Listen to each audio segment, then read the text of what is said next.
जुड़िए उत्तर प्रदेश से, जानिए उत्तर प्रदेश को। सब्सक्राइब करें यूपी सिटी न्यूज़ को।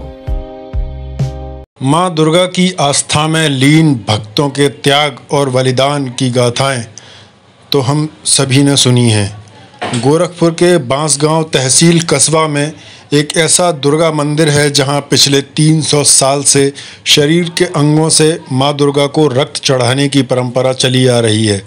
इसमें 12 दिन के नवजात से लेकर 100 साल के बुजुर्ग तक का रक्त चढ़ाया जाता है।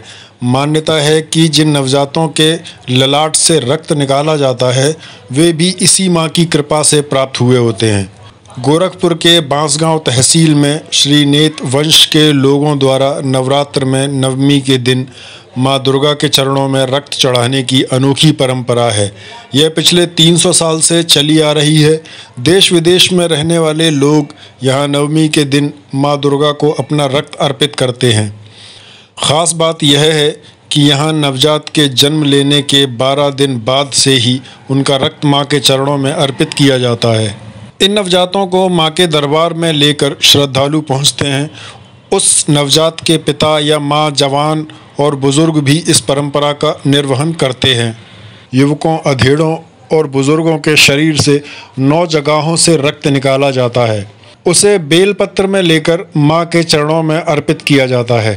ख़ास बात यह है कि एक ही उस तरह से विवाहितों के शरीर के 9 जगहों पर और बच्चों को माथे पर एक ही जगह चीरा लगाया जाता है। बेलपत्र पर रक्त को लेकर माँ के चरणों में अर्पित कर दिया जाता है। उसके बाद धूप, अगरबत्ती और हवन कुंड से निकलने वाली राख को कटी हुई जगह पर लगा दिया जाता है। पहले यहाँ पर जानवरों की बलि दी जाती थी, पर अब मंदिर परिसर में पशु बलि को रोककर रक्त चढ़ाई जाती है। पुजारी श्रवण पांडे ने बताया कि लोगों का मानना है कि ये माँ का आशीर्वाद ही है कि आज तक इतने सालों में ना तो किसी को टिटनेस ही हुआ, ना ही घाव भरने के बाद कहीं कटे का निशान ही पड़ा। यहाँ के लोग मानते हैं कि माँ को रक्त चढ़ाने से माँ खुश होती है। श्रद्धालुओं का परिवार निरोग और खुशहाल होता है। पिछले कई 100 साल से बांसगांव में इस परंपरा का निर्वाह ठीक उसी तरह किया जा रहा है जैसे उनके पुरखे किया करते थे। सभी का मानना है कि क्षत्रिय द्वारा लहू चढ़ाने पर माँ का आशीर्वाद उन पर बना रहता है।